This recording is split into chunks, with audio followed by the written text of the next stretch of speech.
radius through here. It's pretty solid, you know, coming up through here, and it's going to get him up in his hip. So I'm going to start at the very tip of his toe here. Going to get him to breathe, just, you know, and hopefully we've established that deeper breathing to start with. And I'm not going to go in too deep to start with. I want to figure out where is his kind of threshold. I can ask him about that. How's that pressure out of 10 for you? 7.5. Okay. So we got a bit more that we can work. Okay. So I can just hold that and let him breathe into that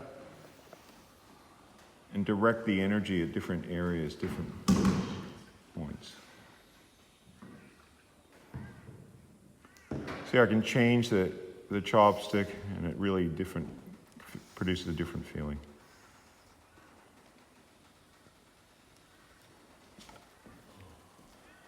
You can see he's breathing into that, he's feeling it.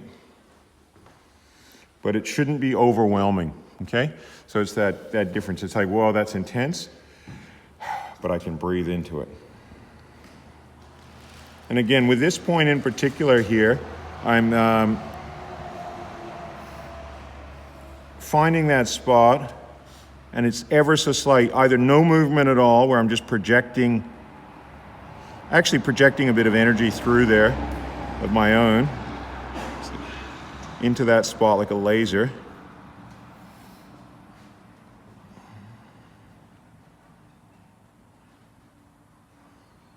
And then slight movement. You see, it's just a very slight movement, just to keep whatever it is that's anchored there going.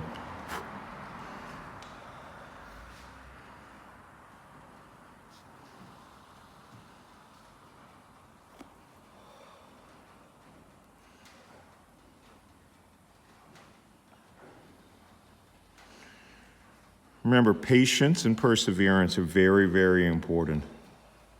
Don't try and rush this. It's an energy that's trapped in there. And it's going to come out through him breathing into it. But that energy is the start of tension. Going slightly deeper.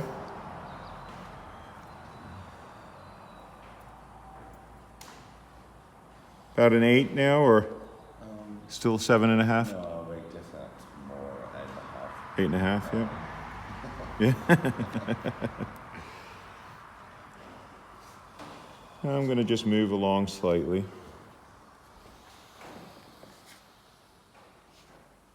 So again, we're paying attention to both the micro and the macro. So he's doing nice deep breathing.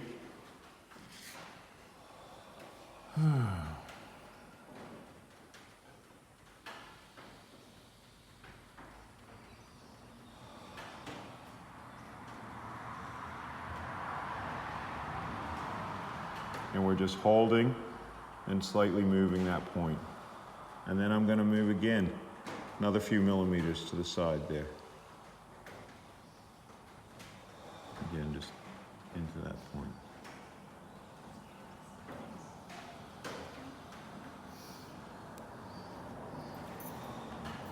Let him have a little rest or catch up on his breath a bit.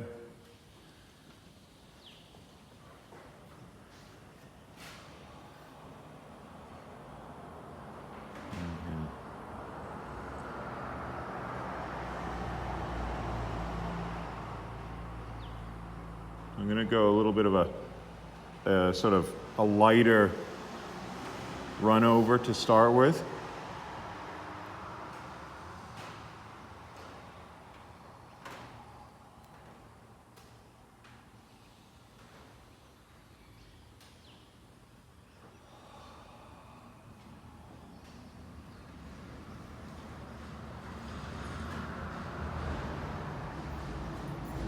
And projecting that energy and getting that blockage to move.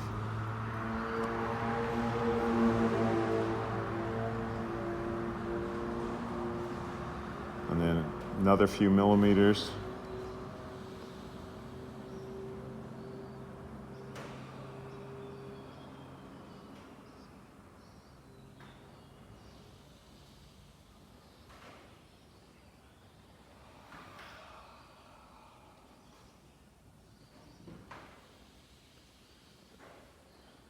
Good breathing.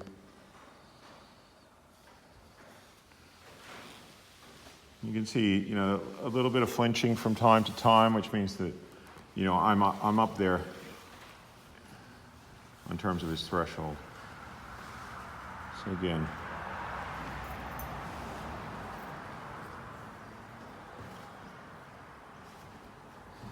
how's the pressure? Yeah, it's good. Good.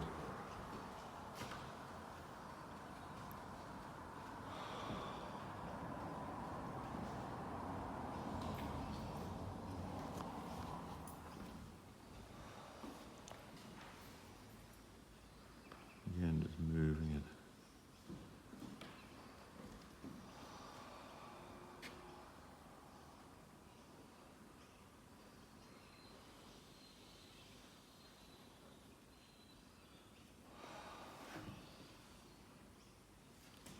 Coming back here. So I've done one run over just to sort of move what I can move relatively easy, and then I'm coming back a little bit deeper. Letting him hold that.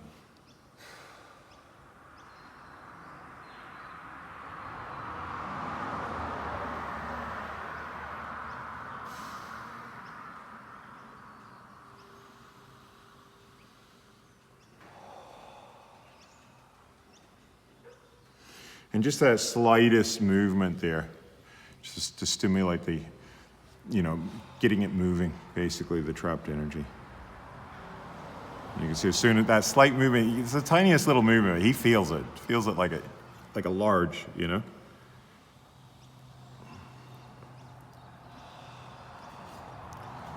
But again, just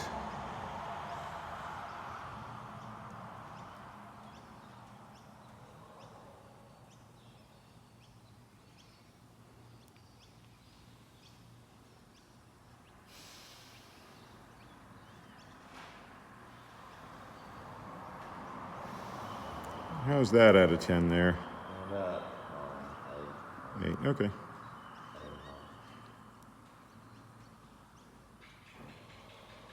So it's starting to ease off a little bit for him. Going a bit deeper too by the looks of it. Yeah. And that's the benefit of doing a first run. That's not, when you got a lot of tightness here, yeah, yeah, that's right. You're better off just taking it bit by bit out, not trying to. Again, patience and perseverance. Working within his threshold, even if I'm working up close to it. But there's just absolutely no benefit in overwhelming him. It just irritates people.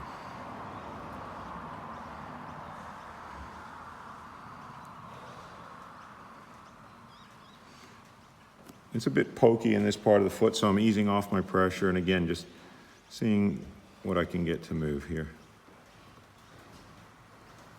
And I don't like to use a chopstick much higher up. I do occasionally use a chopstick around the part of the band as it comes around the ankle, but I'm not ready for that yet, but I do some, nice click. While I'm on his little toe, I may as well do the other bands as well. But my main intention here is to get that outer little toe band, but you know, loosening up the whole little toe is just going to be enormously beneficial everywhere, so. That's what I did yesterday with his big toes. Yeah, just got the whole. Yeah, and I'm hitting his thresholds here. You can see that other foot moving, so I'm going to ease off just slightly. I can always come back.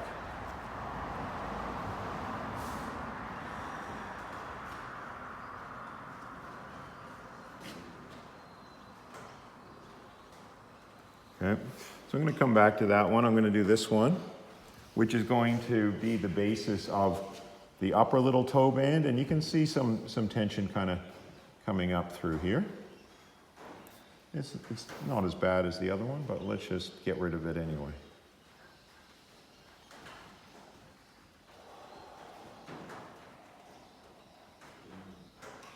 So you can see again, I can either move the chopstick or I can hold the chopstick still and move his toe. And it's not a big movement, but he feels it.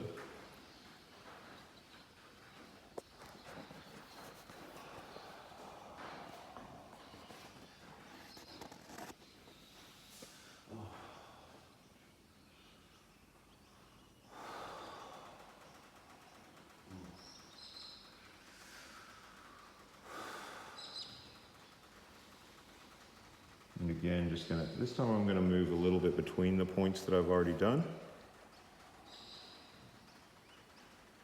But not too deep so that it's too cutting. But I can feel some crunchiness in there.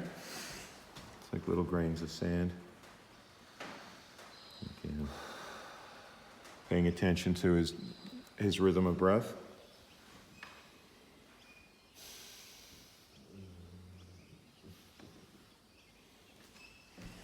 You can see he's enjoying it.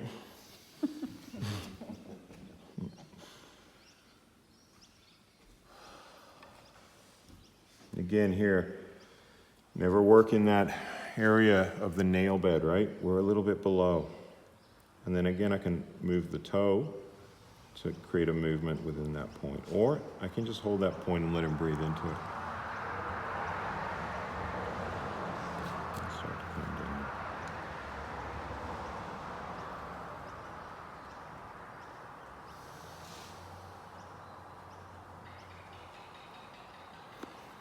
So I'm starting to feel more up. You feel some energy moving up, Yeah, some warmth? like I'm more aware. Yeah. Like up and down. Yeah, good. So now I'm just using my thumb to work the same bands that I was working previously, but just helps get them moving, yeah? Yeah.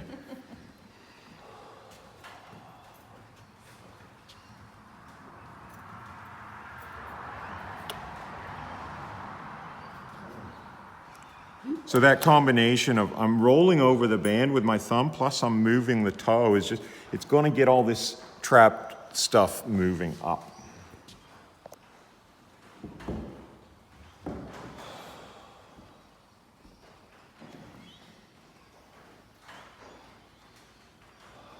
So again,